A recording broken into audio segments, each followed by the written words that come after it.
Yeah man, this is the underground house here. Third episode, telling the Kenyan stories, great Kenyan stories. African, Kenyan, man. Whatever, black stories. Black stories, house here. Black man story. Yeah man, emphasis on black man story na being understood house here. Na pia what should be understood ni hizi lyrics ambazo ziko kwa hizi rap stories ambazo zimeteliwa through songs, as in a poem, and all that we have to just put on this platform house here. And today we're talking to some of the artists who brought those stories out there. We're talking to Kunta also, and of course talking about Johny Span One, and Kunta is that this Johny Span One comes, of course, teamed up with a Dream, and they all formed this particular group called Span One from Aga Khan High School, Nairobi, while Kunta teamed up with Kinte, and they were duos, but they did two projects. But then again, Kunta and Johny Span One met along the way, and now the two that we're speaking to, and they're all explaining how the journey in the art and production and also music has been. Ausio Kama, what actually do we have here? What do you think we might hear from the artists? What do you expect? Mimi na expect, unajua kwanza tuko esto moja inaitwa uhuru, kwa hivyo inahitaji a lot of freedom ya expression, unajua, na tukifanya hii episode 3 nashukuru kwanza kwa kila mtu amekuwa na sisi, na kusikia niliambia kuhusu kina Kunta, nimewasikiza, najua na nimewafuatilia, najua na enjoy ile kitu wanaendelesha. Sababu kitu wanaendelesha ni knowledge. Unajua kuna music na pia kuna knowledge. Unajua na sana zo intertwine. Unajua hawa ukisikia mtu nasikia tujua amefanya job na KRS, hizo vitu ile ni story tunafaa tuongelelee. Unajua na hata jina yake Kunta, unajua kuna connection yetu na the diaspora ambao ijongelelewa, na pia kuna connection yetu ya mtaa na watu wanafanya kitu real bila kufikiria pesa ni muhimu, lakini before pesa kuna art.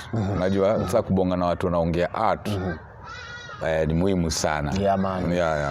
Ndo maana tuko kwa hiki kikao tusikize akina Johny Span One na Kunta break down their understanding of hip hop. Also we talking about link yao na KRS-One, we talking about all the stuff, the good stuff, while we're in Huru, mbona tuko nyuma background and much more. So get into the interview. Sio kama tuongelea mambo mengi, kwa hivyo hebu watchini na subscribe, like whatever. Hizo ni vitu siusikianga na hao watu wa sai. Tuko TikTok lakini it's the underground. Nini underground? Man, skiza conversation, true conversation tukiendaga. Unajua? Man. And of course talking about Johny Span One from the group also, as we had talked about it in the introduction earlier, and we also teaming up with Kunta Kinte also, from the group, of course, Kunta Kinte. And you know, that's a dope stuff, you know. And maybe Johny, we just to talk about your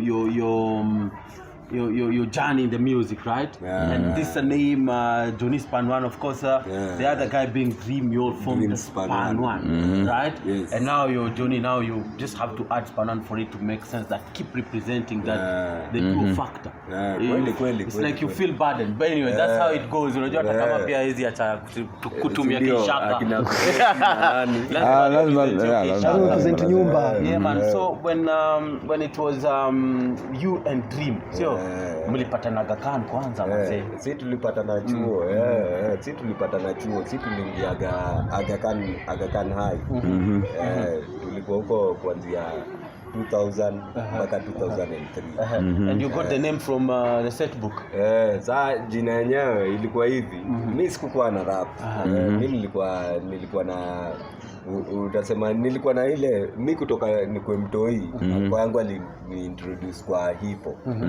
Lakini saa venye tulikuwa second, hiyo story ya rap nilianza kufikiria juu yake. Lakini haikuwa kitu yangu. Kazi yangu alikuwa na rap baadaye. Alikuwa na rap kitambo. Sasa yeye ndio aliniintroduce. Yani alinishow venye vitu kaa kuandika bar. Alikuwa anajiita Zoro. Sasa aliendaga kwa show ya Capital. Zoro anaonekana mjua. Alikuwa anaitwa Zoro. Sasa aliendaga Capital aka kwenda huko akatry kubattle huko, lakini haikuwa hakuweza toboa. Sasa alionaga mwafu huko Mwafrika. Sasa unajua inspiration tulikuwa tunaona mwafu ni mtu mwingine mkali. Unajua amjui yani yeye hakuwa anaweza freestyle kama mwafu. Lakini yani hiyo kitu ilikuwa kitu mpya sana kwetu. Sasa hapo ndio venye alimbattle mimi nikaanza kupata passion yani ya kumbe hii kitu yani mtu unaweza kama uanze kurap. Nilikuwa na wacheki nyinyi akina kama lakini mimi mwenyewe kurap ilikuwa shida. Sasa hivyo ndio ikakaa msaa venye kazi wangu alinige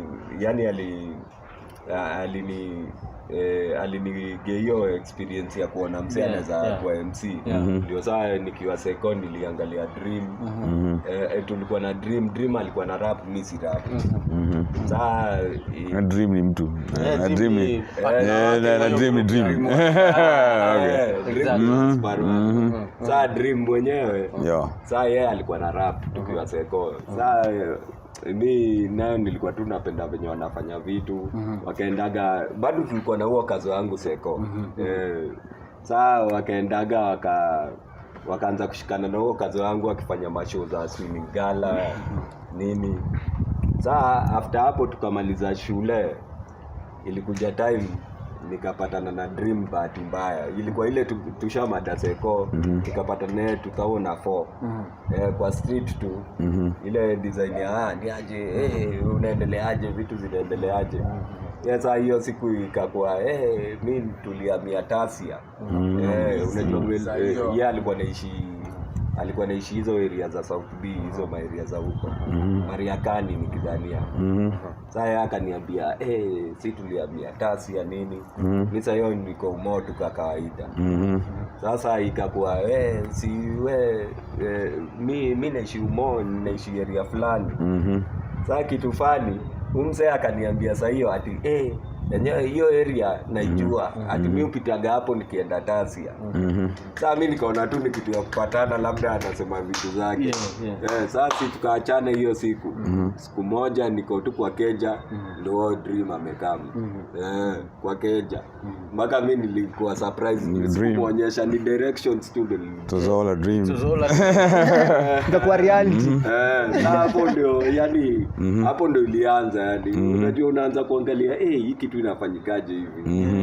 So in recollection uko nayo, how does it sound like today? Ni kama moment gani? Yenyewe bado unishangaza yani. You went on to do three mixtapes as a group. And yo work mlifanya pamoja. Unajua singles kama ndio huyo mimi, you know, and biashara. How powerful were they for making sure that kitu Dream ilikuwa nayo ilikuwa ilifanya mkao na nini Dream ilikuwa nayo, yani the two singles. Yani acha hata niseme hivi, mimi story tu yani sasa ile tulianza kujitrain freestyle 2005. Tukaanza kujitrain yani kimchezo ile ati ku freestyle off the dome. Sasa venye tulianza kujitrain na nikaishika, ilikuwa kitu ngumu sana kwangu. Hiyo ndio kitu yani surprise. Off the dome. How did hiyo kitu? What made you get it? What did you do? Wewe unaweza spill the bean some of the secrets. Lakini naweza washombaka pali fulani. Like just like what did you do? You read? People say you have to read a lot. People say you have to watch a lot. People have say kuna vocabulary. Yeah, what did you do? Me wana ni passion pia. Passion to do what really? That's like a general thing, you know. Amko mna throw na zile za na kuthrow jina na kuthrow nini tunacheki ni passion yani. Sasa au mtaanza nikaa mimi na niseme Biggie wewe unasema Kidi ndio tulikuwa tunafanya. Sasa with the time mnaanza kushika yenyewe hii kitu tunaweza tu hata yani tukibonga sense. Unajua sasa au itaanza nikaa rhyming lakini nakambali sasa mnabonga sense sasa. Mnaanza kufanya rhyme na kurizo. Sasa ndio tukaamua tukaenda battle sasa. Tukaamua na Dream yenyewe sasa hii bali tumefikia. Sasa lazima tuende tujichallenge bali tunaweza fikia. Sasa hapo tena kuna kitu kingine unacheki msee kuna kitu inaitwa discipline. Mimi sikuwa na discipline. Sa dream. What do you mean uko na discipline? What do you mean? Unaona tunaamua kesho tunaenda battle. Battle liko chillers. Tuende. Hiyo siku form ina kama. Mtaa. Naenda na maboys. Aluta. Naitwa ni aluta nini? Sasa. Baba, ile kitu nilifanya ni big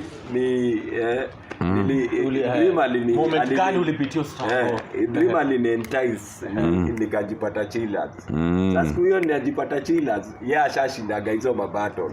Shakuwa star. Aliendelea kuenda. Ashakuwa star. Alienda kakonka mwenyewe. Hapo sasa ndio nikaanza kufikiria. Naona mademu wanaendea dream. Alienda kakonka. Hapo ikabidi niende. Nikajidiscipline nikaenda nikaanza kushinda pia hizo mabattle like. Yeah man, great story kutoka kwa Johny Span One. As a group walifomio group inaitwa Span One au sio wakiwa na dream walimit Aga Khan High School in Nairobi of course. Big up Aga Khan. Yeah man. Kanyanga ka Aga Khan na Aga Khan. Ndio wazee wakaweza kufanya mambo sio na pia later on wakafanya staff na wakajoin up na Kunta. Yeah man. That's why Kunta is so on sense. Yeah, kweli. We just focus on Kunta Yeah. and how he all began, of course, Kunta Kinte. Kunta Kinte. Kunta Kinte. Main introduction ya a slave who never gave up, who refused to give up. Yeah. Yo, how do you bring that to contemporary art on this set, of course? So Mtaani Uhuru. Uhuru. Kunta Kinte is finally Uhuru. It's all about freedom, unajua. How do you find that? Yo, so ndo to get your concept ya jina Kunta Kinte lazima niwaambie a brief origin of that name and how it came to be. So as in Kunta Kinte ni kipindi pia the roots nilikuwa naona nikiwa mtoi. I remember I never used to miss an episode of that program. Kwanza hiyo story ya kuna slaves kama kwa mtoi kuna msem black anachukuliwa nafanywa slaves and what he was going through inastik kwa mind ya mtoi sana because seeing that kind of cruelty being done to a person ni kitu that looks like you. Yeah, that looks like me. Ni kitu traumatizing sana na haijaitoka kwa mind yangu na from that day can enlighten sana more to get to know more about black history. So ndo nikachukua jina Kunta Kinte just to represent just to say that mimi huo msee mimi huo Kunta alipelekwa huko but the one who remained behind. Yeah, just because we are one, there's not us, it's just one, it's I. Mimi huo msee. So what's your struggle today? My struggle first. What are the chains? The chains. Oh, we are in Uhuru, maybe we are free. I'm free, man. Just being here it's freedom, unajua. As in the battle yenye kila mtu akona na pia mimi nakongana nao ni battle ya self knowledge. Knowing thyself. That's the ultimate knowledge that one man must seek.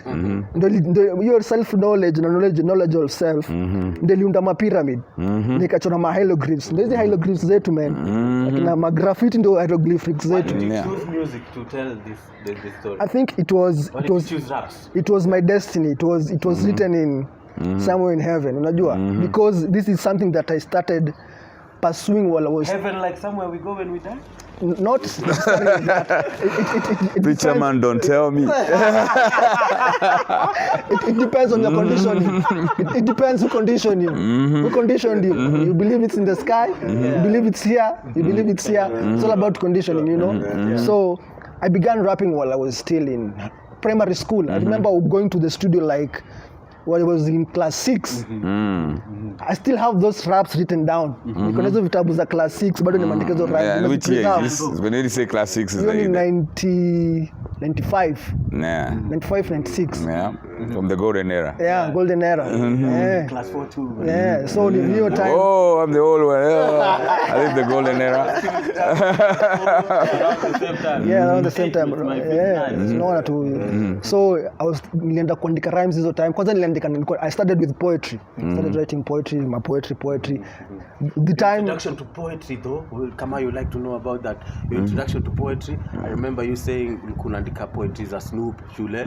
Yeah. It's very similar. We have very similar stories. Yeah, so niyo tu nikaanza kuandika poetry na zenye ziko influence na rap. Sikuwa nimejua kuandika rap, sikuwa nimejua kuandika kwa beat, but I used to rap love. First song that you remember and used to write along? Used to guide you or something? Tupac, man. Tupac. Tupac. Sikumbuka bagani ya Tupac, lakini it was a Tupac song. Ndo nikama nianza kushikanisha hiyo form ya kuandika songs. I used to take those songs and nile start stop. Na rap hapo yeka stop. Maandika.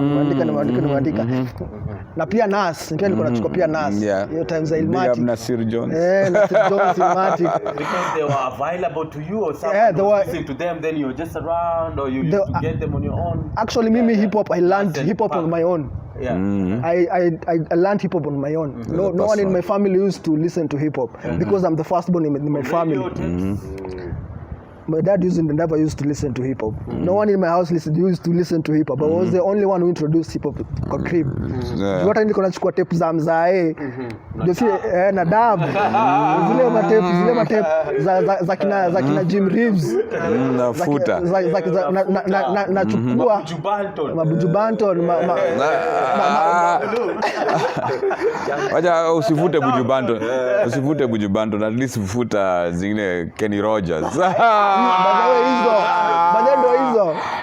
Hizo ndio nilikuwa nafuta. Zile design unachukua mpaka unaweka tissue pale down. Unajua zile za kurecord. Mpaka tape ikikatika unashikanisha na sellotape. And tulikuwa that deep into music, man. So mpaka ile unajirecord usikie voice yako. Kwa zile radio zetu zile. Yeah, that's so similar to me because that's what we tulikuwa nafanya na Johny. I had this radio, alafu tulikuwa na radio nyingine hapo hivyo, alafu na tape hapo hivyo.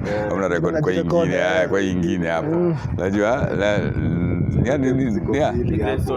So then you formed you and Kinte? Ka form group tukachukua jina from my name tukaseparate kwa watu wawili. So mimi tukaendelea na Johny then tukaenda kwa the first recording that we did. But before Kunta Kinte became to be, I was initially in two other groups. Okay. While in primary. Yeah. What was that name in class? While in around class 6, class 6, 7, 8, I was in another group. Tulikuwa tunajiita KMD. But KMD killers. Let me tell you. We want killers. We want killers. You can kill people. Being a killer is nothing. There's nothing wrong. We kill every time we walk. We kill every time you eat your vegetable. You kill the plant. Every time you're stepping on the ground, probably kill so many insects. So the killing is not. There can be a positive in killing. So your KMD. Actually, it was a group of 3 guys. What was KMD? KMD was Kevo, Mnesh na Devo. Nice. So mimi nilikuwa mswa kudandia tu, unajua? Nilikuwa nisamisi kwa group. So the others walikuwa manza kurap hiyo time tukiwa primo. So tunaenda mpaka kwa walikuwa na kaburu. So tunaenda mpaka kwa walikuwa na session wanafanya gama session. But hiyo time bado sikupata time chance ya kurecord, lakini walikuwa na record. So that's up to class 8. Did you record anything? Up to class 8 I never recorded anything. Because sasa hiyo time bado wakaenda studio Vineyard iko pale Buru Mesora. But kwa Kerry. But hiyo time pia siku get chance ya kuingia kwa studio. They all went in, I was left outside. Why? What was the reason? I can't remember the reason because it was way back. Did you feel bad? I think what was the feeling like? I think kulikuwa studio ilikuwa imejaa or something or sijui kwa nini. But I was left outside, but si regret pia your move. Nice one. Ili teach. It's just a moment, yeah? Yeah. Then again sasa nimegraduate from high school. Tumekaa mtaani. Nimegraduate from primary school nimemaliza. Sasa nimekaa kutulia mtaani before ni join Seko. Then we created another group. Group ingine na maboyo wa mtaani. So jile tumezoka kwa Dimanga kabla uende high school, kuna goga hiyo period mko home kama 2 months kabla muende high school. Sasa tuko mtaani juu tuma idol tu kwa maboyo wa ine. What's the name we take for ourselves? Tukajita idlers. We were the idlers. Tuko the idlers. So tukaamua sasa from group to do music. Tukaanza hapo. The first session that we had tulienda kwa msee, it was a bedroom studio in Buruburu phase 5. Kwa msee alikuwa anaitwa nani, msee jina yake. Tukaenda kwa studio yake Buruburu kwa bedroom, tukarecord our first song. Hata sasa kufikia song ilienda wapi? That was the first time I got to hear my voice. Remember what you were expressing? What you wanted to I can't even remember. Honestly, I can't remember. Yes, so tukakam tukarecord our first, hata nikiuliza wao wanaangezo singles. And actually from those two groups, the only person who remained doing music is me. And I was the outcast on all groups because nilikuwa tu mswa kudandia. What do you take with that? Does it give you like you're here for a purpose? Does it make you feel so? I think looking back, it was my journey. It was a journey of knowing myself, who I am, and what I want to pursue in life. Unajua, ilinishow path yangu. Jua ilinishow nijue path yangu na trod on that path to knowing myself, because from that time on nimekuwa nikijirealize mimi ni nani and what my purpose is on this realm tunaita earth. Unajua, because we are souls. Unajua, mimi ni soul, mimi si body. Hii body ni ka space suit ya kusurvive kwa hii realm inaitwa earth. Unajua, so the soul never dies. Unajua, the soul only transits, ina change na kwa kitu, ina morph na kwa kitu kingine. Exactly. So usijua kama kwa hii the next life nitakuwa nini. Unajua, so niko hapa na nimekam kumanifest hiyo Kenyan, ile deal nilimake na myself. Nikiwa pande nyingine na believe as a soul I made a deal with myself. Ikiendelea pande nyingine, this is my purpose. Na lazima ni fulfill. Nikido music na feel in tune na feel yani niko heights zingine yani. Yeah. Noma sana. Fulfilling. Na fulfilling sana. Then as a group kafanya toka Kato Kimbota. Toka kitambo so. Yeah, this and then take over volume 1. Take over volume 1 kwa group, yeah. That then you linked up. This way now the story gets interesting. Yeah, we linked to link up na Johny. Stuff is happening. Yes. We linked up with Johny tukiwa BC. We linked up with Johny tukiwa BC, British Council. Hiyo ni 2006 2007. This is wapi? British Council hapa hivi. Yeah. We link up, they were freestyle kings, walikuwa shakonka. I come from here Uhuru and mimi nilizaliwa hapa. Unajua kitu from around? Mimi nilikuwa nishaishi phase 1 auta bado huko umo. Okay. So at wapi? Tukamita Johny wapi? Luckily ama nasema pia vile ilikuwa aligned, we had common friends. We had common friends. As in best yake the best yangu huko mtaani. Mwenye alisoma naye high school, boy wangu wa mtaani. So dream. Si dream ni mwingine. Okay. Who was the friend? Kinte. Clyde. Anaitwa Clyde. Mwenye alisoma naye high school. Clyde tulikuwa naye shule. Chuo na dream. Sasa Clyde venye alikuwa ananijua alikama to link up na Kunta. How did they what do you make of the link up to Clyde? What do you think of Clyde? Clyde iko poa. Unajua hauwezi jua venye vitu zinakaa zinakuaga.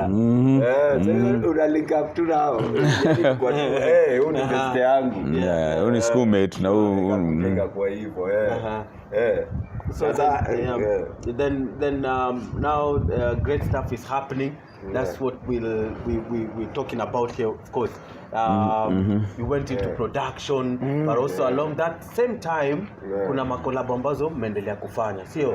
Kuna BC hadi AD. So ilikuwa mna pay homage to BC. Yeah, ilikuwa actually that was the idea. That was the idea. Kama will also say something about that's amazing. When BC ilianza, I remember talking to Blaze and Mwafrika and we were all in one chapter, unajua. We always wanted to have a block party. Unajua? Like being meditative. I can't say I was on that table. I wasn't. Unajua, hip hop is one table. So, but the same idea was to bring block parties. Unajua, take back hip hop in the park. Unajua hip hop started out in the park. Unajua? So that was the idea. How he ended up staying in the British Council for that long is a different story. But the whole idea is to have people, reclaim places. Unajua? Own places. No, that was just a parking lot. But it turned out many talents came from there. And it was just a parking lot. Unajua? So that whole idea. So nikisikia mlitoka from British Council, that shows what the small initiative can really do. Unajua? Na kuna watu sasa, that's their roots. Unajua? Alafu pia, like you're saying, bodies are just a transportation of the soul. Unajua? And the soul attracts. Unajua? Na nikisikia story yenu inanibamba from the side. Sababu unaona kuna consciousness level ingine ambayo inanifurahisha, unajua, especially tukiongea kuhusu ya connection with understanding hiyo story ya soul na nini. Hata pengine unaweza elaborate ya kidogo watu, unajua, because that's not an ideology. Watu wengi wanayo, watu wengi ni wale wa kutaka kwenda heaven, unajua, na wachafue mitaro. Najua sababu kwa mitaro zitaoshwa na Mungu. Wana believe they believe they were born sinners while we were born pure. We were not born sinners. Tulizaliwa pure because we are from the source. So you from the source, man. So you can never come. So I wanted to ask you, how did you come to that realization or that level of consciousness? Because let's say I talk about Kabila, let's say I'm a Kikuyu, I'm a Luya, and then we are Islam, we are Muslim, and then when it comes to realization of a spirituality that imefika kwa hiyo height, lazima kuna kitu ilikuguza. I think pia ni jani nimepitia na pia wale tu nimeinteract nao, na pia knowledge ile nimeji-exposed to or I got exposed to the knowledge like reading. Mimi napenda kusoma sana, like pia essence ya hip hop inakuanga ni knowledge. Which one of the books the line of thought? Nimesoma watu wengi, nimesoma kina Krishnamurti, nimesoma Bhagavad Gita. Mimi kwangi nimeji But you have a specific book like that gave you a journey, an impact. So kama like philosophically, art is the ruler. The ruler? Occult Bitek. Yeah, Occult Bitek. Man, your book, man, one of my best books. Ilinifungua mind, man. Tafuteni your book, man. The chapter that, because kuna Song of Lawino, kuna chapters on kuna zile za religion, there was hizo za religion kwanza. Art is the ruler. Kulikuwa hizo religions zilikuwa so powerful. Zili impact on my mind, that can put a different outlook on life and religion.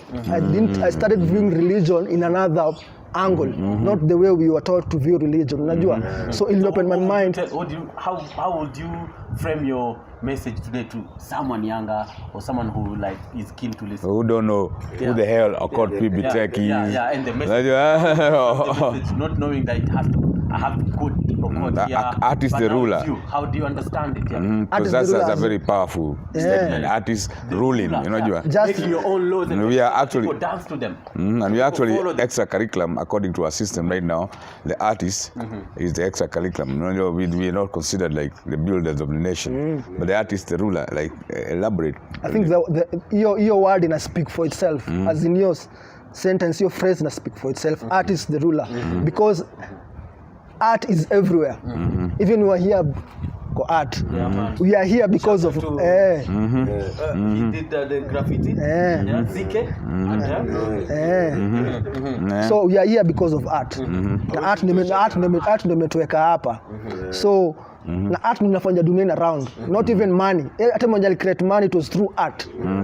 It's art that created money. It's designed. It's designed. So art in the rule everything. No one can live without music. No one can live without reading. So that is art. Na musema kila mtu ni artist. If you can cook, you're an artist. If you can sing, you're an artist. If you can write, you're an artist. Just to add on art. Actually Sue alikama up na hiyo akasema our father art in heaven. Unajua even God up above is an artist. Because watu wengi sana utaka kupinga story ya artist, lakini ukifikiria architect artist. Gari una drive, artist. The whole system is designed by an artist. Unajua ama dem asubuhi oje ka makeup oneka ka eyebrow nini artist. Unajua the whole system is designed by an artist. So just to add na hiyo kitu sababu kuniambia umesomewa Court PB Tech, it's very important yani for artists. Na I think pia kabla tuendelee nilikuwa nasema pia ili influence pia hiyo knowledge yangu ya spirituality. Nimesoma pia stories sana za Kemet. Akina Isis, akina Hermes Megistus. What is Kemet? Yeah, what is the black land? Unajua the black man, the black land. Ndio Kemet. Hata Kenya ni part of Kemet. Unajua. It's hard for them to believe that. Sorry if they are non-believers. And okay. What I'm trying to when I ask what is Kemet, because I might ask it like a journalist or anything, but I know Kemet is the original name for actually the land of black people, which the epitome of the civilization was in the Nile Valley. Najua, the so-called civilization. I won't say that, but so they call it Egypt. Najua, but according to Africans, or according to the people who live there, it was called Kemet. So yeah, Kenya is part of Kemet because we are black. Unajua. Hata kama umesoma pia stories za hata kutoka kuingia deeper, but kama if you have read umesoma Kemet. But if you study kuna time akina Ran akina Isis wote because they were real people. This is not it's not a myth. Akina Ran walikuwa they were actual people. Yeah, that's what I wanted to just imagine the person who's listening to you probably might not get you're studying the book from the end. Deeper, man. You're studying the book from the end. Who's Ra? What do who's Isis? Who's outside too? Man. No, we might do another podcast for the whole story. So my question was to Johny, right? Yeah. And it's carried from Artist the Ruler, right? And then we'll just try and convey this conversation through, but don't mind, just get back kidogo. It's about the artist ruling, artist making his own laws and making sure that people follow. You know, how important is it for an artist to live? Unajua mimi wanaga kulead, unafaa tu kulead wewe. Sio nani aja kulead wase wengine. Ukilead wewe hiyo imetosha. Hata follow tu. Unajua sasa ile unashindwa kuwa leader, sasa ile wewe unafuata watu. Lakini sasa ile wewe unajifuata. Hakuna vile ati utakuwa unaingia kwa vako za watu zingine. Lazima wewe mwenyewe ujilisi kwanza. Yeah man, and basically the two songs ambazo Span and Kunta wamefanya ni BC, which ambayo imekuwa na very good background, overstand hata sio how the name came, and great contribution from Kama about how BC came to be, you know. And the second one, all African Cypher. Bado kuna series za madem. Kuna series za madem. Kuna series za madem. Okay. I want you to talk about the all African Cypher, you know, because this like really a song that also brought you a lot of you know, like on a pedestal or my to say, you know. That's we chat happen. That's what. The house has N7, featuring South Carolina and stuff. And Johny kicks off with nilisoma na shida za karo about that, you know, ulipata kibii akiza kripoko daro. Ulikuwa unauzia nini watu kwa daro? Mimi nilikuwa asla kutoka Likwese. Hata watu wanajua. Mimi nikiwaga kan nilikuwa na shida za fee sana. Sasa mimi nilikuwa nachujuaga kila saa. Sasa mimi nilikuwa ule msena kama na kripo kwa daro kila break mimi nauza na lunch. Hadi waticho walikuwa najua amedefine pio verse ya All African Cypher. All African Cypher. Man, and Kunta was behind the keys. Man. Behind the whole production. Official Kunta beats, man. And that whole production just give break it down. So your song ilikuwa ni part of a project yenye tulikuwa tunadu kwa studio. Kwa studio na K-Dog, big up to K-Dog. Tuko na K-Dog, ni project tulikuwa nayo kwa studio ya kufanya masaifa. Kulikuwa na saifa za hip hop na kulikuwa na saifa za dancehall. So as me kama msoa hip hop na K-Dog tukakita for the hip hop side. So mimi nika produce beat and I came with the artist too. So with me na production yangu. You came with the artist? Oh, yes, you had a verse as well. Yeah, I had a verse as well, and Nice, and I brought all artists on board, as in all the artists. Wow. So how did Lily come in South Carolina? Yeah, and man, stuff? and even L7 and yeah, you could start in South Carolina. Go Yeah, ahead. so ndo naenda hapo, so vile nilikam nikashika nikaanza kufanya production before that niko shali na L7 as in tuko get in contact with L7 from South Africa. So tukaendelea tuka keep in touch, tuko tumebit like 2019 just going back and forth talking exchanging word ule muziki yetu inadu. I think ndo alikuwa main hit up, so tuka link up tuka exchange beats, nikamtumia beats akarecord our first song. So from then on tuka keep contact, ndio the time tukakuja tukaelewana, tukazoeana, tukakuwa brothers through our music and hiyo interaction yote. Yeah. Akaona so much talent in my work yenye nafanya production, mpaka akanisign kwa label yake. He was the first person to believe in my art, who signed me to his label Empire Worldwide in South Africa. Yeah, that rest in peace, man. L7. He's the first person who believed in my art and even took a chance and signed me to his label. Endless. Yeah, endless. And even pia kwa sababu South pia Africa? ni wa Joburg. No, Joburg. Okay. Na pia for the fact he mean a lot kwa sababu pia uni msee sijawahi meet. We've never met in person. Just talking through the phone, video calls na kujuana. But he believed in me. Nikamjua na akanisign kwa label yake. Hip hop language. Hip hop language is universal, unajua. So from then on ndo alinilink na Moa. Alikuwa link na Moa from South Carolina. Shout out to Moa. Big up, yeah. So akanilink up na Moa. Actually pia akaform group for the three of us. Shout out to Moa in South Carolina, man. So akaform group for the three of us, L7. Akaform group tukajita Three Kings. Actually tulishaanza kufanya project. We had a couple of songs out. We were working on an album which we still will finish. Yeah, so from then on tukakuwa crew. Tukaanza kufanya album. From then keep out tukafanya ma singles pamoja. But unfortunately with the time L7 hawakuja akapass earlier this year. Akakama akapass. But before that tukafanya a couple of singles with him.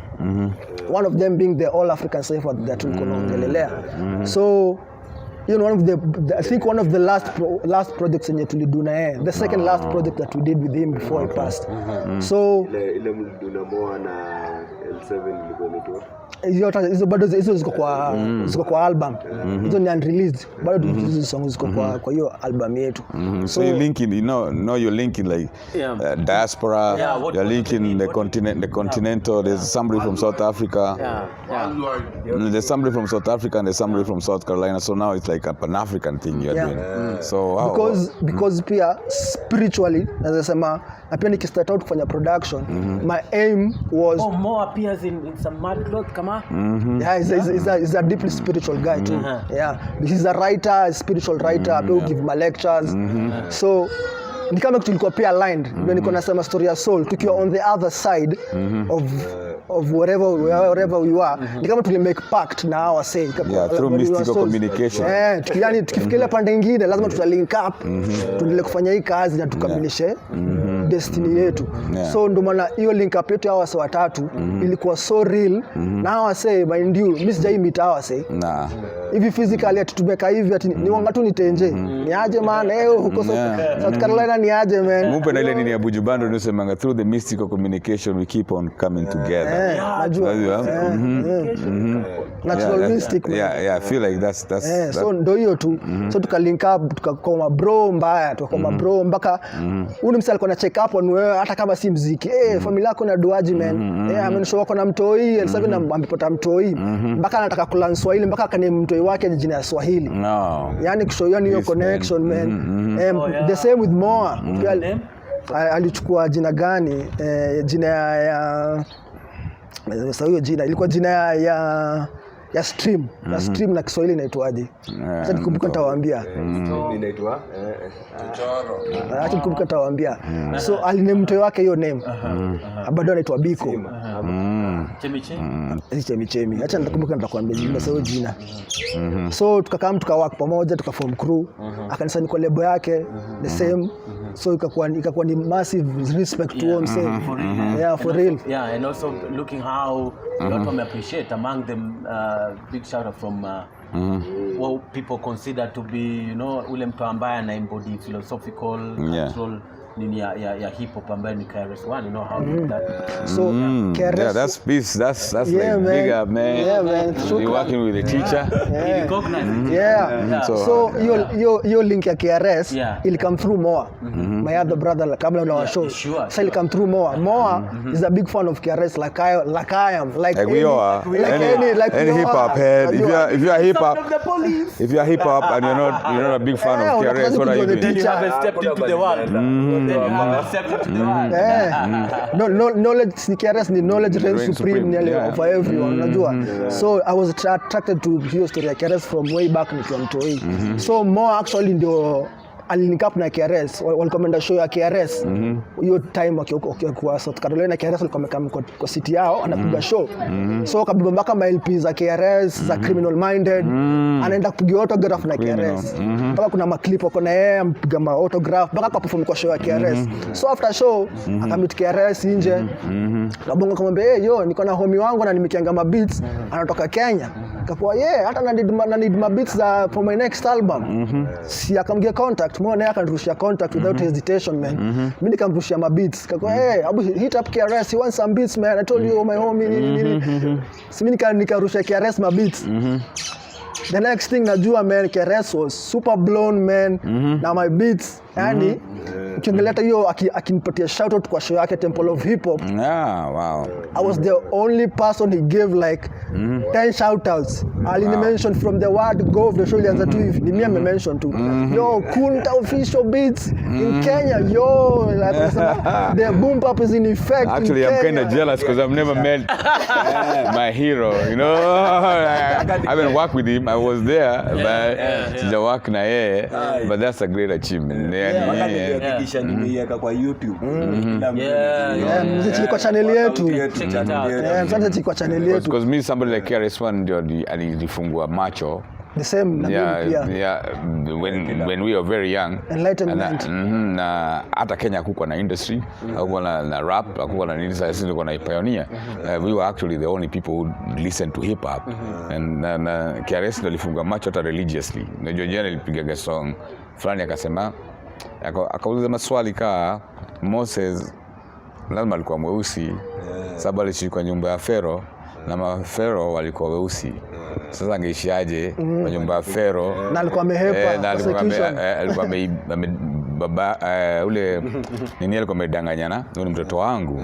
So wewe ukiwa mweusi utademu wako atakuletea mtoto mzungu mwambie ati nini, itakuwa ni obvious. Itakuwa ni obvious. Sasa hiyo kitu sasa hiyo kitu KRS when I was very young ali challenge mind yangu. Unajua aka challenge mind yangu na story kama the Bible is just astronomy. Unajua the four gospels is the four seasons. Unajua the 2000 years is the 2000 years of the zodiac signs. Unajua things like that. Unajua nilifanya mimi na KRS na kusikia kuna mtu amework na KRS. Ni achievement kubwa sababu hiyo ndio gap najaribu kuleta. Unajua with the underground because somebody who consider KRS za kitu moja naweza uliza kama swali. Sure unaweza uliza. Sasa nyinyi mkianzaga nyinyi ndio mlikuwa wa kwanza tu kabisa ama kulikuwa na watu walikuwa na rap before?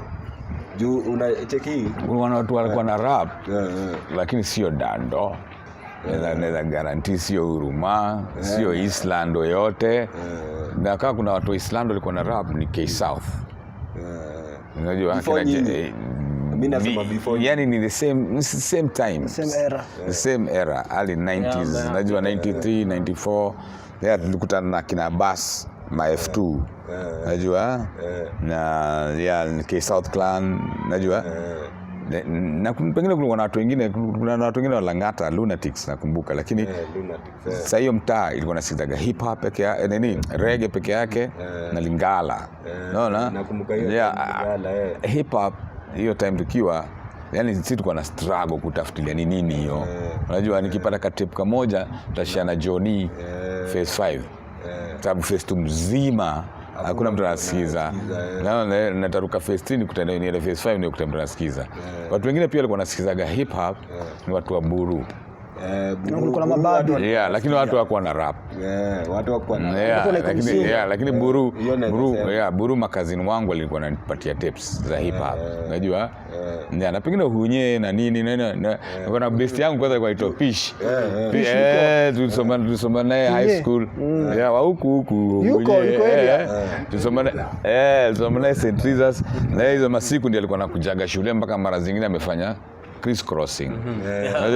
Yaani kuna criss cross na yeye amesag jeans mpaka huko chini 994. Kwanza pitch ndio kwa nafikia ngerap sababu yeye ndiye alikuwa jamaa wa hip hop. The best sana. Sababu yeye tumesoma naye high school from form 1 mpaka form 4. Unajua mbona nauliza hiyo swali? Unacheki ile time ya Mwafrika akiona ile the joint show. Niliona kuna akina fundi Franco alikam. Na fundi Franco alikam na wase fulani wawili master nani na nani. Sasa nilitaka kujua fundi alikuwa na rap before sisi. Way earlier than sisi. Lakini alikuwa na rap Mombasa. Alikuwa Mombasa. Unajua there was nothing really in Kenya. Na Mombasa kulingana na fundi tukutana na fundi huko Nairobi sometimes in 96 95 na kwa nini rap ilijulikana Mombasa before ifike na huko? Sababu kwa na Johny wa American Army military.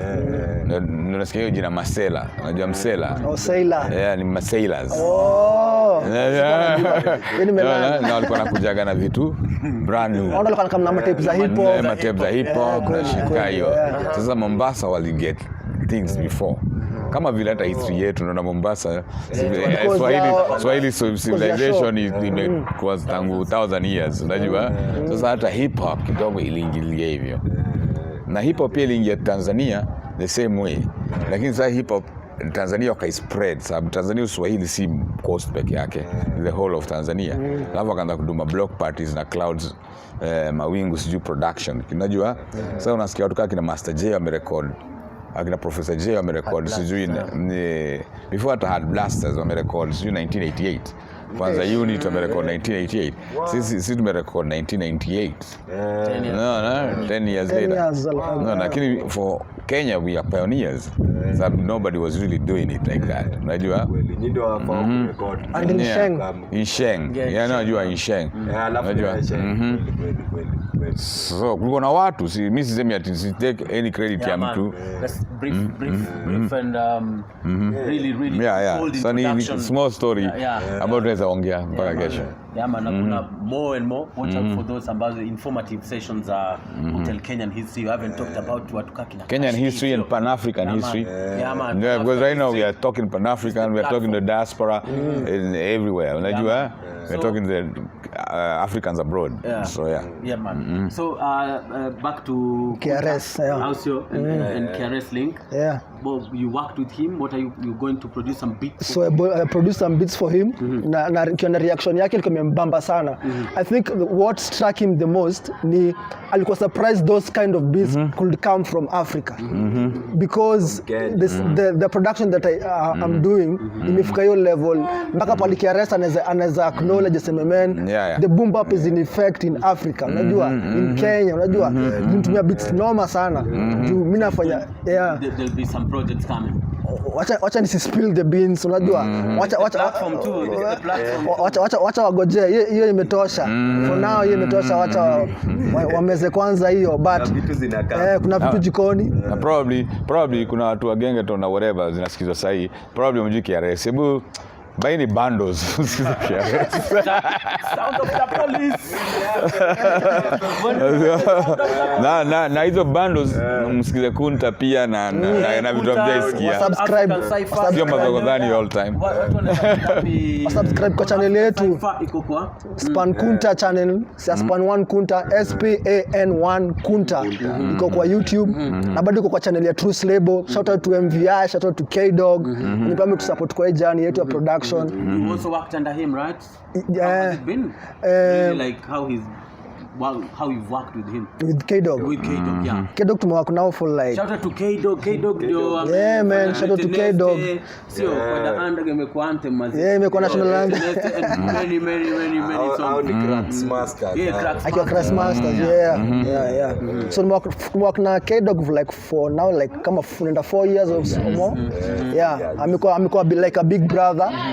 I mean teach production sana, especially when it come to mixing and mastering. Juu production beat making, I'm self-taught. I never learned from anyone. Mimi nimejifunza production from scratch. So when it came to mixing and mastering vocals, I learned from K-Dog. So I mean he teach a lot and I'm still learning from him. From K-Dog and also from Shaki. Tuko na Shaki pia yuko yeye. Wewe Shaki? Shaki For real? Shaki kwa yeye tukimaliza hapa na kupeleka pale huko. Ai. Shaki alikuwa anafaa kuja hapa. Shaki ndo next. Tunaenda kwa Shaki tukitoka hapo tunaenda kwa Shaki. Shaki, oh man. I'm sorry Shaki, kuja mtaani alafu kuja kugotea. Because Madugu Digital is part of us. So nimekuwa nikilearn from au wasa wawili. So hao ni enough. Considering kiangalia discography ya mtu kama Shaki. Yeah, he's a true musician. Yani man, he's our Dr. Dre ama He's Shaki. He's Shaki. Yeah, he's probably better than Dr. Dre. Yeah, he can play keyboards and so kula kutoka kwa wasa wawili wako na that extensive knowledge na tu wamekuchukua in kama brother na kwa willing kukuteach ina mean so much. So ndio ndipo imenijenga pale niko. So na give thanks kwa wasa wawili. Yeah, man. Johnny, what's coming up with Kunta? Kuna projects mob tunataka kufanya First among them. First among them. Sijui hata ndasemaje. Yaani Tumedu mob man. Tumedu stuff. Azile tumerelease pia ni mingi. Nah, basi watu wasikize hizo zimereleasiwa. Na zile hawajarisikiza. Hadi Eddie. Super KD. Na kwa watu hip hop pia. Kwa big up kwa watu wa hip hop. All African Cypher pia. All African Cypher. Series za madem. Leo tumefanya pia na LNS hip hop lives. Bado kuna inaitwaje? Tunafanya na LS, okay. Nasahau Plan B. Na Plan B nafanya na MC Shoe. Hizo zote ziko YouTube. Zote kwa channel yetu. So subscribe kwa hiyo channel. Subscribe kwa hii msisahau hiyo. Na share na like na comment na hit the bell button. So before we wrap up, Johnny uko na swali? Anyway, thank you so much. Sio tukaribisha. The background behind us. Big up to the man there. Yeah, man. Beautiful. Malo, anaitwa Malo. Shout out to Malo. Noma sana. Alikuwa hapa hata mapema. Has he shared inspiration? What does this graffiti mean to be here? Alafu iko uhuru. Iko uhuru na show uhuru. It's freedom. Maana aliplay a part kutuliberate, unajua? Hapa yenyewe ni uhuru. And the liberation struggle goes on. Ina reflect from here to hapo. Na hii picha ningetaka kusema hii picha ni mzuri, lakini hii picha napenda vile tumeion. Sababu ilikuwa propaganda tool ya Walami kuoneshana wameshika Kimathi. Kuonesha defeat. Psychological tool, yeah man. Na walizituba na naitwaje? Helicopters. Hizi flyers ziliangushwa everywhere in Kenya. Unajua wakificha picha zingine za Kimathi. Sababu kuna a lot of history kwa ujui enda sahi research. Sababu kuna vitu mob sana tumefichwa. Kuna picha 1,000,001. Hata kwa verse yangu, the All African Cypher kuna swali nauliza ya Kimathi. Kuna mali nasema Kimathi iko hai, kama Kimathi alidai mwili yake iko wapi? Mpaka sasa do you think they are afraid to show us his grave? Johnny, why do you think they are afraid? Mi Kenya naona yani mapicha grave kila kitu poetry zake alikuwa poet. Man. Penye walitupa mwili ya Osama kwa sea. Na tuachane hata na huyo wala tujui ni nani, lakini Kimathi tunajua ni mtu wetu. Na hii Kenya itakuwa na nini na soul mzuri kama huyu jamaa tutajua kula muziki kwa hivyo that's it. Big up sana. Thank you so much also. Thank you so much. This the underground Johnny na Kunta. Yeah man. Asante sana kwa man Span One Kunta. Watch out for their projects. Watch out for Kunta official beats. Great stuff. Official Kunta Kunta official beats. Big up. Yeah, man. Projects kadhaa na KRS-One kama vile umesikia kwa hii interview na Kabla pia Temple of Hip Hop. Temple of Hip Hop. Yeah. And many stuff coming up. Keep it locked. Sio au sio kama? Yeah. Na ni kweli yani sasa nimekwambia hii ni the underground podcast ambayo tutakuwa na host na Bena hapa hivi kujaribu kuleta story ambayo mjaambiwa na ya mainstream media. So ya mainstream media hivi karibuni nitaambia ni aje dole cha wacha tuache. Fanya peace. Yeah. Peace man. Shukrani kwa kutuhost na tumegive thanks. Haya basi episode 3 na tunaendelea yani tuenda from Kenya tuende East Africa alafu tuende wapi The whole Africa world, the whole world. Yeah man, lazima tukonke. Yeah, Hip hop ni universal language man.